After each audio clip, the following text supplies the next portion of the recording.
वाली भैया, अब तो आपको ज्ञात हो गया है ना कि मेरी शक्तियों में कितनी वृद्धि हुई है। अब आप ये परीक्षा समाप्त कर दीजिए, अन्यथा आप थक जाएंगे। बिना इसकी शक्ति प्राप्त किए इस मरकट को पराजित करना महानतम वाली के लिए भी कठिन है। अच्छा, आप हनुमान की शक्तियों को जानना चाहते हैं, तो इसमें इतना परिश्रम क्यों? मैं अभी दिखा देता हूँ। तेरी शक्तियों का विवरण नहीं, मुझे तेरी आधी शक्ति चाहिए मरकट। नारायण नारायण, वाली केसरी नंदन हनुमान की आधी शक्ति पाना चाहता है, परंतु वो भूल रहा है कि उसको प्राप्त वरदान के अनुसार ये तभी संभव है जब हनुमान शत्रु भाव लेकर वाली के सम्मुख आए। परंतु हनुमान तो उसके प्रति प्रेम से ओतप्रोत है, परंतु वाली कदापि समझ नहीं पाएगा क्योंकि उसकी बुद्धि को घृणा और क्रोध ने कुंठित कर दिया है। इसलिए वाली हनुमान पर वार करता रहेगा और हनुमान के हृदय में व्याप्त सरल प्रेम उनको वाली के वरदान से सुरक्षित रखेगा। नारायण नारायण। आपके तप पर जाने के पश्चात मुझे देवियों और देवताओं से अनेक वरदान प्राप्त हुए। देवी अंजना के पास मारुति को ले जाने के पूर्व हम देवता उसे आशीर्वादों से युक्त करना चाहते हैं। अनेक प्रकार के वरदान मुझ में समाहित हैं।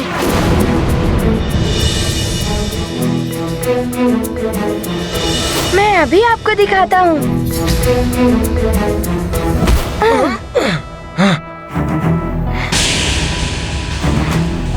देखिए वाली भैया, मैं अपनी इच्छा अनुसार अपनी देह का आकार बदल सकता हूँ।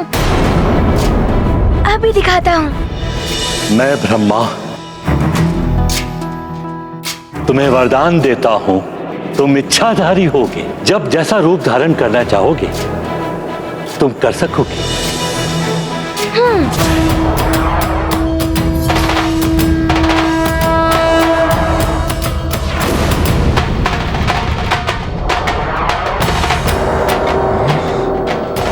देखा वाली भैया, अब ये देखिए।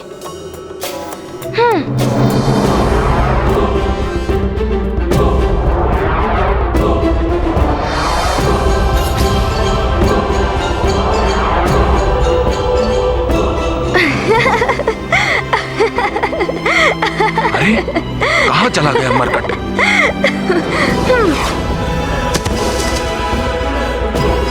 वाली भैया, आप मुझे वहाँ कहाँ ढूंढ रहे हैं? मैं आपके कान के कुंडल के समीप स्थित हूँ। इतना घटा लिया है मैंने अपनी देह का आकार। हनुमान हट जाओ। अरे अरे वाली भैया, आप क्या कर रहे हैं?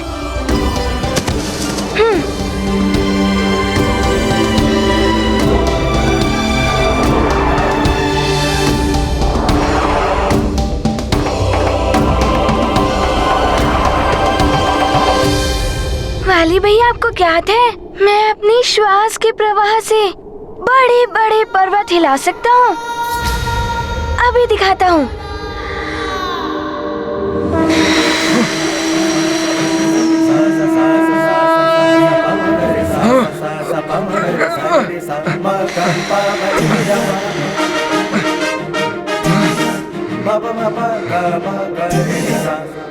क्षमा कीजिएगा वाली भैया, मैं तो बस आपको दिखा रहा था कि अच्छा, मैं एक और शक्ति का प्रदर्शन करता हूँ। मैं प्रज्वलित अग्नि का रूप ले सकता हूँ।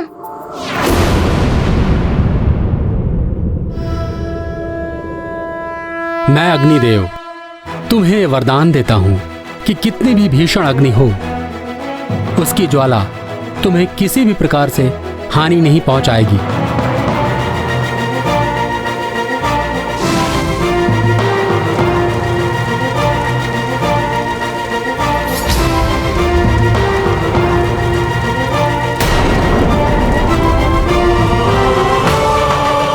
मरकट तो अग्नि का रूप भी धारण कर सकता है। सुग्रीव, वाली को सचेत कर उसे कुपथ से सन्मार्ग पर लाने में उसके और उसके समूचे राज्य की भलाई है। माता अंजना, मुझे तो ये भी भय है कि वाली भैया स्वयं यहाँ ना आ जाएं। सुमेरु को अधीन करने का अर्थ है सुमेरु से युद्ध। सुमेरु से युद्ध करने का अर्थ है हनुमान और वाली भैया का युद्ध।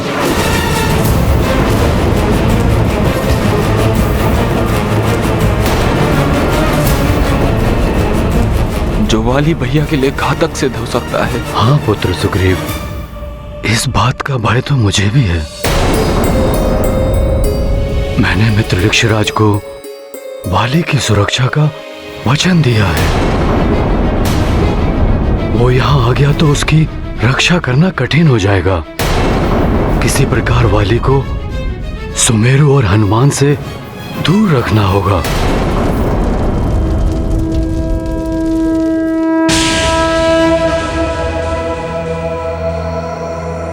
अब ये देखेगा वाली भैया।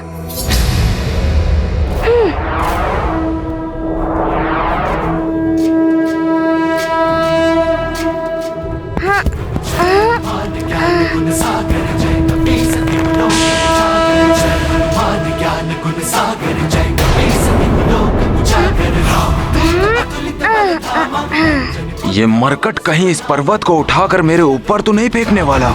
मुझे वाली भैया को समझाने का प्रयत्न करना चाहिए, परंतु उससे पूर्व मुझे उन्हें हनुमान के सम्मुख आने से रोकना और भी आवश्यक है। कोकट, मेरे लौटने तक तुम यहीं रुकना और ऐसा कोई कार्य मत करना जिससे किष्किंधा और सुमेरु की शांति भंग हो। जी, अभी कुछ मैं कहूंगा तो महाराज केसरी जी मेरा वध कर देंगे, परंतु उचित समय पर मैं महाराज वाली को अवश्य सूचित करूंगा। राजकुमार सुग्रीव अपने महाराज के प्रति नहीं, महाराज केसरी जी और उनके पुत्र हनुमान के प्रति अधिक निष्ठावान हैं। वाली भैया, आपने देखा मैं इन चट्टानों को कितनी भी दूर फेंक सकता हूँ, परंतु ये तो अभी भी छोटी हैं। इनसे भी बड़ी बड़ी चट्टान उठाकर दिखा सकता हूँ, परंतु यहाँ तो कोई भी बड़ी चट्टान नहीं है, अन्यथा आपको उठाकर दिखाता। यह मरकट अपनी शक्ति दिखाकर मुझे भयभीत करने का प्रयत्न कर रहा है, परंतु इसे ज्ञात नहीं है कि मेरे वरदान से इसकी आधी शक्ति मुझे प्राप्त हो जाएगी और मैं इससे कहीं अधिक बलवान हो जाऊंगा। परंतु मुझे ये ज्ञात करना है कि अभी तक ऐसा क्यों नहीं हुआ।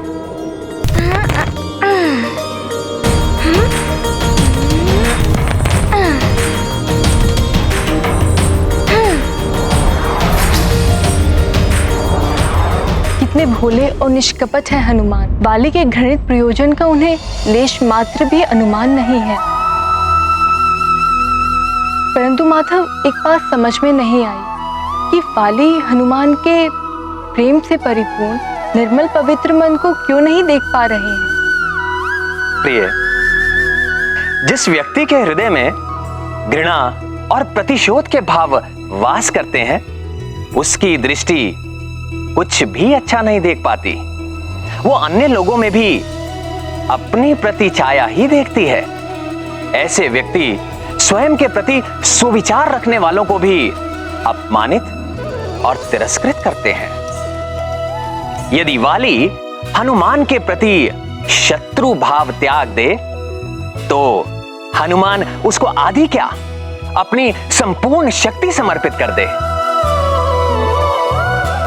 परंतु वाली ये बात समझ नहीं पा रहा है।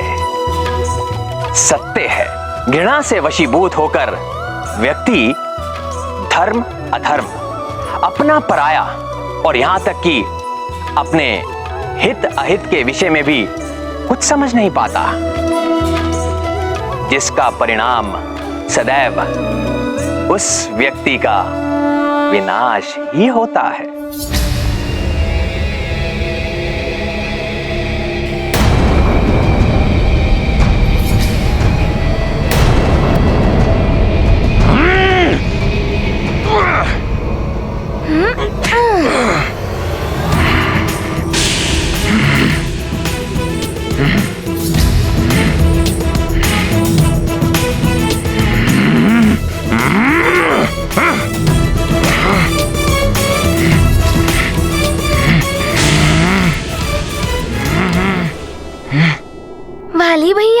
प्रतीत होता है आप मेरी और परीक्षा लेना चाहते हैं। ये देखना चाहते हैं कि मेरी भुजाओं में कितनी शक्ति है। ये जानना चाहते हैं ना आप?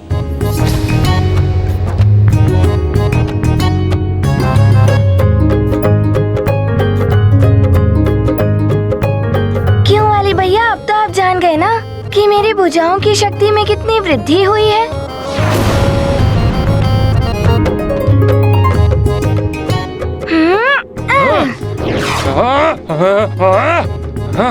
आनंद आ रहा है ना वाली भैया? वाली भैया संभल के।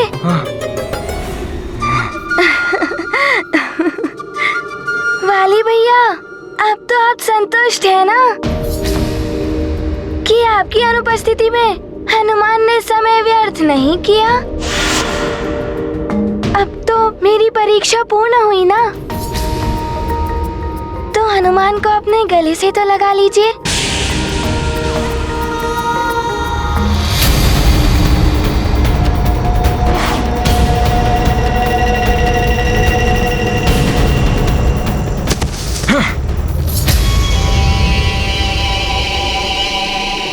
गले लगाइए ना वाली भैया।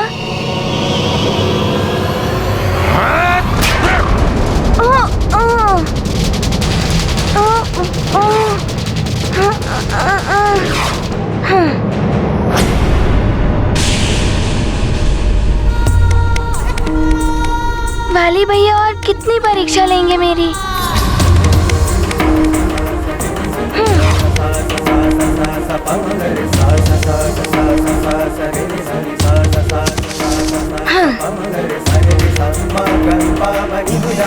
वाली भैया, हनुमान को तो ज्ञात है कि आप परम शक्तिशाली हैं। यदि हम दोनों की शक्ति मिल जाए तो हम सारे असुरों का विनाश करके हरि भक्तों की सेवा करेंगे। मेरी मित्रता स्वीकार कर लीजिए। हम दोनों मिलकर उस वानर बालक को परास्त कर सकते हैं। हरि भक्तों के बल के साथ हम दोनों सर्वशक्तिशाली बन सकते हैं। प्रतीत होता है कि आप मेरी युद्ध कौशल की परीक्षा ले रहे हैं, है ना वाली भैया?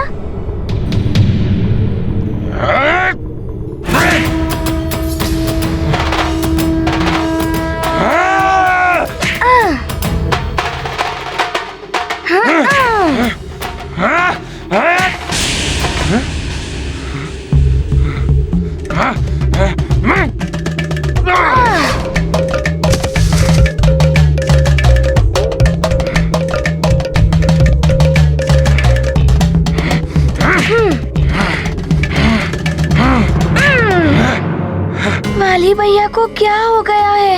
मेरा प्रणाम भी स्वीकार नहीं किया, मुझे अपने गले से नहीं लगाया, बस निरंतर भांति भांति की परीक्षा ही लिए चले जा रहे हैं। क्यों कर रहे हैं वो ऐसा व्यवहार?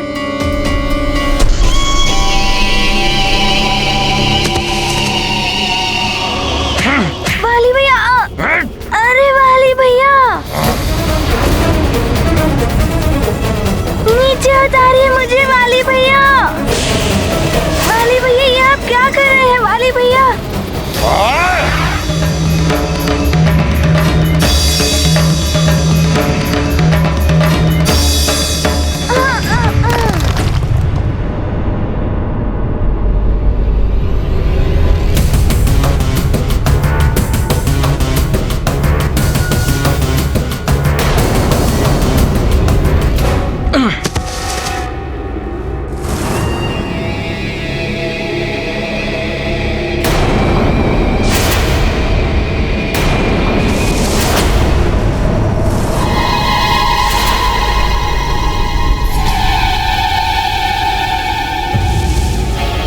इस मरकट को तो शिलाओं के नीचे होना चाहिए था, ये यहाँ कैसे आ गया?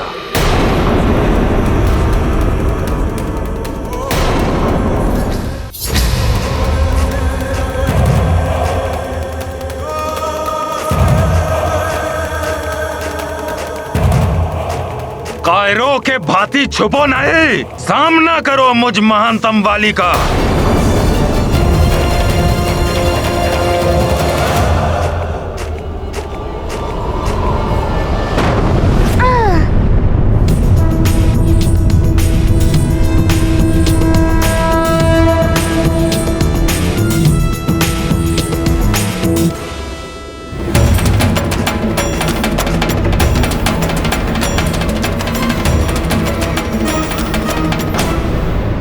मेरी परीक्षा लेते लेते कहाँ चले गए वाली भैया? वाली भैया! हनुमान!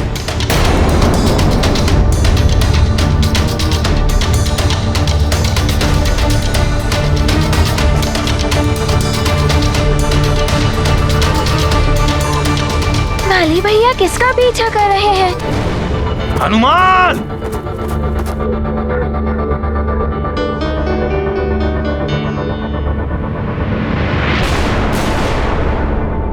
हनुमान!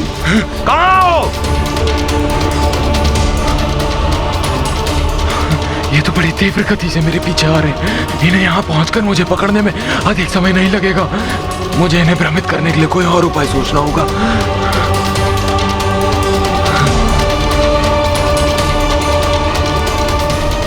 हनुमान!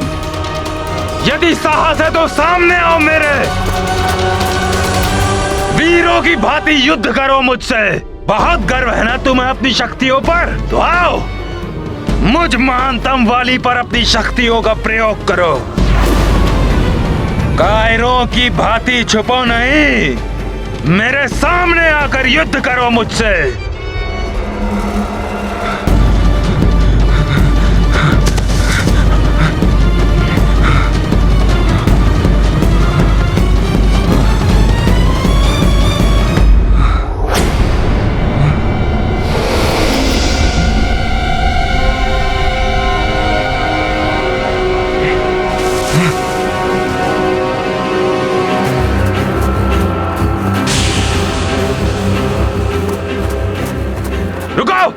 रुक जाओ!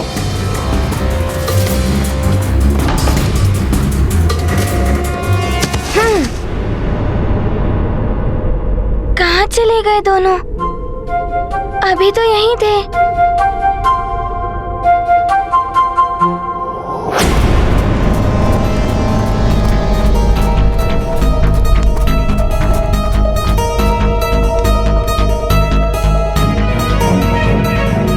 ये गुफा तो बड़ी घुमावदार है।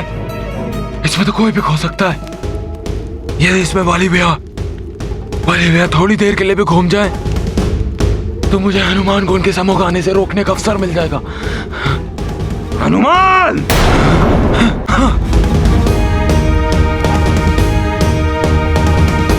हनुमान! बाहर निकलो! हनुमान! हनुमान! कहाँ छुप कर बैठे हो?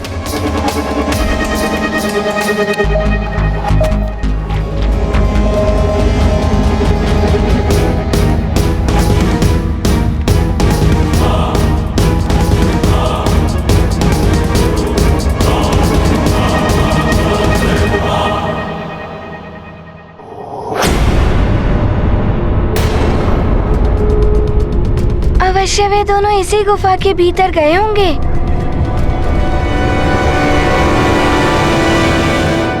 हनुमान! अरे सुग्रीव भैया अभी यहाँ है। कहीं आप दोनों मिलकर हनुमान से क्रीड़ा तो नहीं कर रहे? हनुमान! कहाँ छुप कर बैठे हो? नहीं हनुमान, ये कोई क्रीड़ा नहीं है। अब तो ये गंभीर बात है। पहले हमें वाली भैया की दृष्टि से बचकर कहीं छुपना होगा, फिर मैं तुम्हें सब कुछ गंभीरता से बताऊंगा। आ जाओ।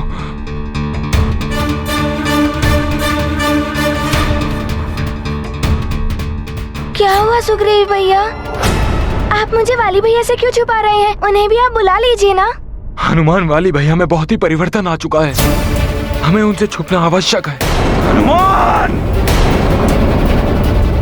वाली भैया पुकार रहे हैं। उस गुफा के भीतर अवश्य वो किसी संकट में होंगे।